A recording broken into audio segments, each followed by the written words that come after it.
Hey guys, these moments don't come every day. I've just installed a brand new Camtasia on a new computer. It's not actually a new computer, it's my daughter's computer, but it's better than my computer. So I was gonna show you what that looks like. By the way, here's POV-Ray installed on a Mac. Of course, to see it, I have to bring it down to this screen. Those of you who don't know what POV-Ray is, that's major topic last night when I actually taught a class. And what class was I teaching? I'm going to take you there too. I'm going to start my Firefox. So as you've probably guessed, this is partly just a test of a brand new Camtasia that I've just installed minutes ago.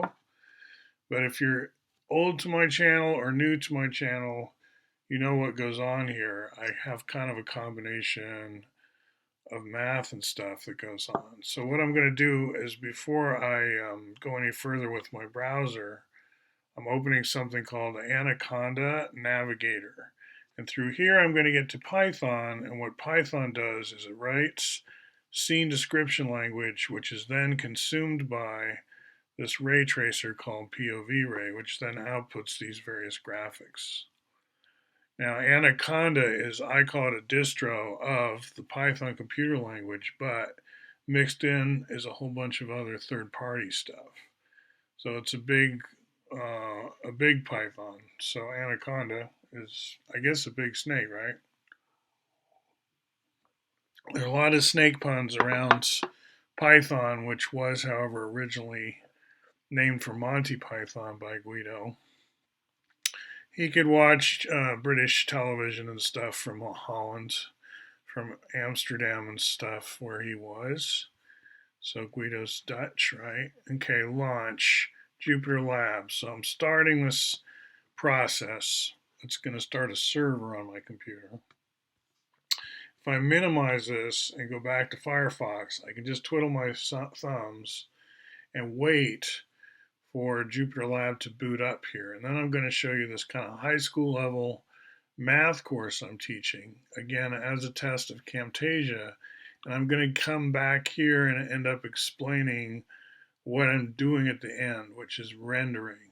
And that's something that's important in a lot of industry, right? Making computer graphics. And I'm using a ray tracer called POV-Ray or POV-Ray, point of view ray tracer. You can find it yourself at povray.org. Let's hope it's still there.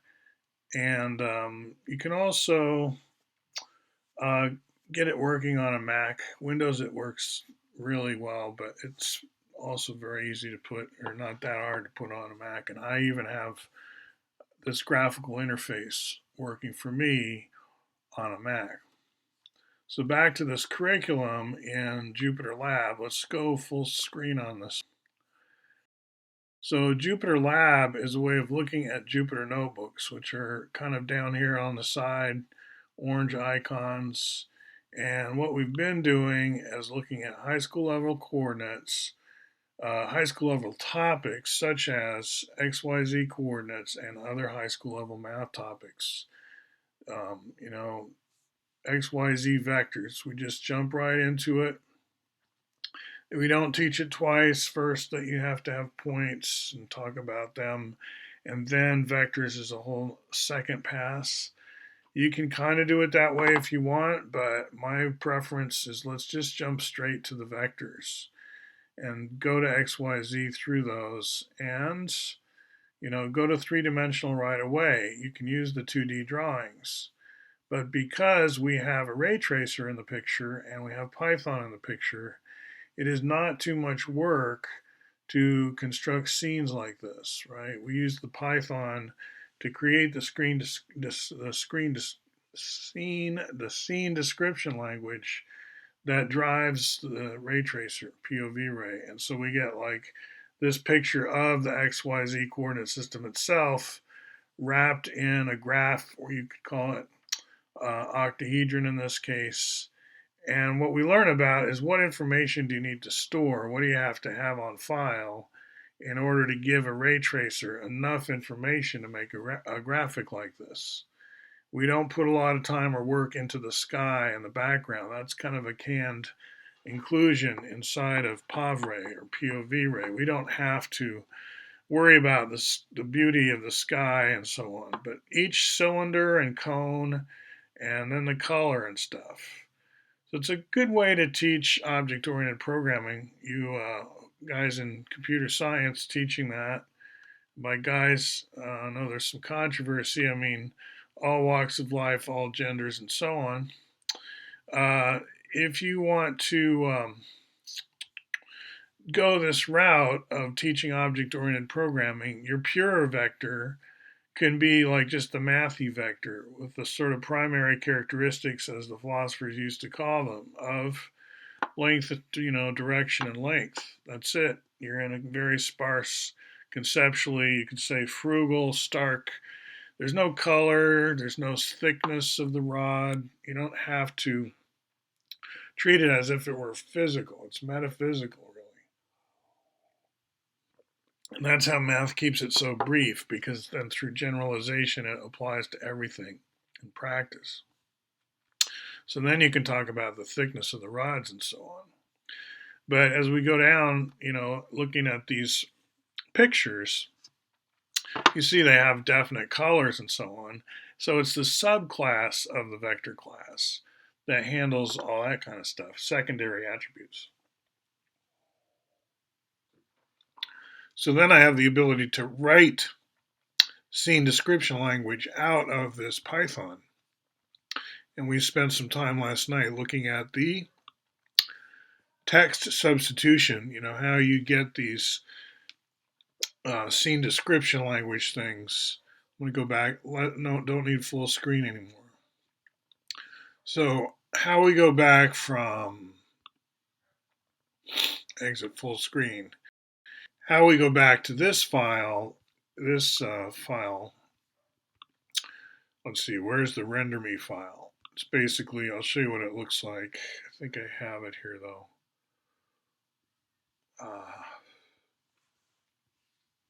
It's called render me. And, that's just a standard output. I can put different stuff in it. Depending on what scenario I run, I get different, okay, render me. It's not color coded properly here. To get it color coded, let's see, I want to go File, Open Recent, Render Me POV. So that's what there's color coding.